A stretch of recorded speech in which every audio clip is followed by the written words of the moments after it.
Du Québec, toujours. Maintenant, Madame Hélène Cajolet-Laganière. Hélène Cajolet-Laganière est titulaire d'une maîtrise en études françaises et d'un doctorat en linguistique. L'ensemble de sa carrière, tant comme linguiste et terminologue à l'Office de la langue française de 1973 à 1990, que comme professeure et chercheuse à l'Université de Sherbrooke de 1990 à 2016, a été consacrée à la promotion et à l'enrichissement du français, à la francisation et à l'aménagement de la langue au Québec, au Canada et en Amérique du Nord. Elle a travaillé pendant plus de 40 ans à l'élaboration d'outils d'apprentissage, de maîtrise et de promotion du français.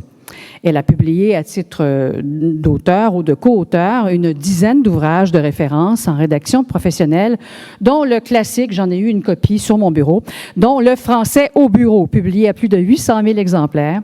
Également, Rédaction technique, scientifique et administrative, publié à plus de 250 000 exemplaires. Ces ouvrages constituent depuis près de 40 ans des guides linguistiques phares en matière de rédaction, de correction et d'enrichissement de la langue française en Amérique du Nord. Elle est également co-auteure de 2 ouvrages sociolinguistiques sollicités par l'Institut québécois de la recherche sur la culture, soit La qualité de la langue au Québec et Le français québécois, usage standard et aménagement. Ces 2 ouvrages ont suscité beaucoup d'intérêt et ont contribué au développement d'une plus grande conscience linguistique chez les Québécois. Son engagement envers la langue française s'est également concrétisé par sa participation active à titre de commissaire aux travaux des États généraux sur la situation et l'avenir de la langue française au Québec, mis sur pied par le gouvernement du Québec en 2000. En poste comme professeure et chercheuse à l'Université de Sherbrooke, elle s'est attaquée à un projet d'envergure, celui d'élaborer un dictionnaire général du français standard en usage au Québec, en veillant à établir des ponts avec la francophonie. Ainsi, de 2000 à 2014, 14 ans, elle a dirigé l'équipe qui a collaboré et a élaboré le dictionnaire en ligne Usito. Plus de 1,5 million d'utilisateurs le consultent à travers le Canada, l'Amérique du Nord et la francophonie. Par la réalisation de ce dictionnaire, elle a contribué à doter les Québécois, les Canadiens et plus largement les francophones et francophiles du monde d'une description scientifique du français en usage au Québec en contexte nord-américain. Elle est maintenant professeure associée à l'Université de Sherbrooke et membre du Centre de recherche interuniversitaire du français en usage au Québec.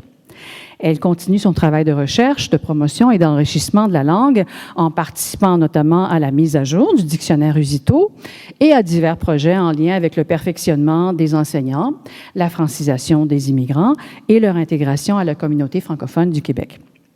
Elle a reçu en 2014 pour l'ensemble de ses réalisations le prix Camille Lorrain, décerné par l'Office québécois de la langue française.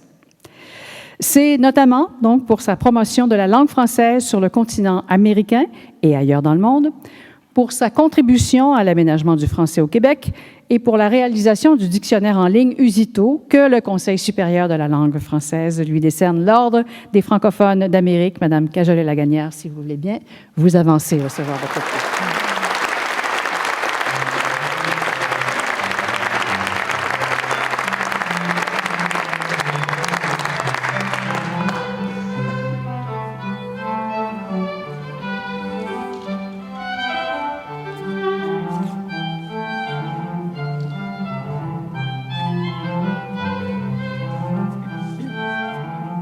Madame la ministre, Madame la conseillère et jeune membre du conseil exécutif, Monsieur le président du Conseil supérieur de la langue française, Mesdames et Messieurs, chères familles, chers amis, chers collègues, je voudrais d'abord remercier très sincèrement les membres du Conseil supérieur de la langue française et les personnes qui ont appuyé ma candidature pour cet honneur que vous me faites aujourd'hui.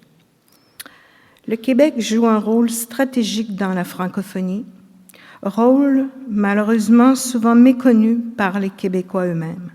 Précurseur pour tout ce qui touche l'aménagement linguistique, le Québec constitue donc un pôle important d'influence, notamment en matière de lois linguistiques, en matière de féminisation des titres, en matière de francisation des anglicismes et de valorisation de la variation linguistique. J'ai essayé à ma manière d'y apporter ma petite contribution. Permettre aux gens de savoir s'exprimer, d'avoir des outils pour le faire oralement et par écrit en s'adaptant aux diverses situations de communication, c'était pour moi leur donner du pouvoir, un puissant instrument d'émancipation et de promotion sociale. Décrire et valoriser la langue française d'ici, assurer sa vitalité et contrer l'insécurité linguistique des Québécois, c'était pour moi un objectif à atteindre à tout prix. Il fallait pour ce faire déconstruire les préjugés qui hantent encore le français en usage au Québec et promouvoir notre langue comme une richesse à découvrir et à maîtriser. Il fallait amorcer un dialogue avec le milieu de l'éducation et celui du travail, avec l'administration publique et le grand public. Pour y arriver, je n'ai vu qu'un seul moyen, en appui à la formation, celui de l'instrumentalisation linguistique, c'est-à-dire de mettre à la disposition de ces différentes clientèles des outils de référence conçus au Québec et adaptés à leurs besoins. Je tiens à remercier très sincèrement l'Office québécois de la langue française, et notamment le directeur linguistique à l'époque, Jean-Claude Corbeil, ami cher et mentor, de m'avoir donné la possibilité de rédiger mon premier outil de référence, le français au bureau, qui m'a prouvé que c'était effectivement la bonne manière de faire pour travailler à la maîtrise, à l'amélioration et à la valorisation de la langue au Québec. Plusieurs autres ouvrages ont suivi dans la même direction, toujours avec le même accueil de la part des utilisateurs.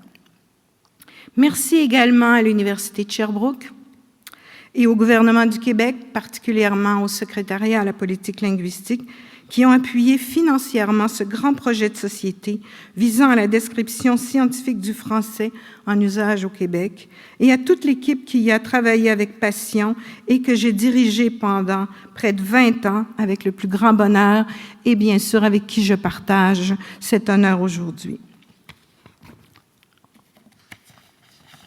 Notre objectif était de combler les lacunes des dictionnaires européens, notamment ce qui a trait à la description de l'usage du français en contexte nord-américain, à l'instar de l'anglais canadien et américain, de l'espagnol mexicain, du portugais du Brésil, qui avaient déjà élaboré leur propre dictionnaire reflétant leur réalité. Ne restait que le français en terre d'Amérique qui ne disposait pas d'une telle description. Il s'agissait pour nous d'élargir le cadre descriptif de la langue française de façon à pouvoir intégrer les ressources lexicales visant à nommer de manière précise les réalités québécoises, canadiennes et nord-américaines dans tous les domaines de la vie courante et professionnelle et de mettre en valeur la culture et la littérature francophone québécoise et canadienne tout en établissant les liens avec les autres usages de la francophonie. Le français standard vu et vécu par les Québécois dispose maintenant d'une description scientifique reconnue par les pairs et les utilisateurs du dictionnaire. Le Québec dispose également d'un centre de recherche interuniversitaire du français en usage au Québec, qui est centré à Sherbrooke, mais qui regroupe les universités Laval, l'Université du Québec à Trois-Rivières, l'UQAM, l'Université du Québec à Montréal et évidemment l'Université de Sherbrooke. Reste maintenant à poursuivre le dialogue, Madame la ministre, et à faire en sorte que notre langue soit vue comme une fierté, une référence mondialement reconnue, un outil de développement social et économique pour tous les Québécois et entreprises du Québec, ainsi bien sûr qu'un outil de francisation, d'intégration et d'accès à notre culture pour tous ces nouveaux citoyens aux origines de plus en plus diversifiées qui viennent continuellement enrichir le Québec et à qui il est essentiel de fournir la langue, les valeurs et les repères culturels d'ici. Enfin, un merci tout spécial à ma famille pour son amour, son soutien et ses encouragements toujours présents. Et un merci aussi à mes collègues et amis qui sont présents ici, avec qui je partage cet honneur et qui ont travaillé très fort avec moi. Et comme dirait un autre ami très cher, nous avons essayé de travailler très fort pour le bien commun.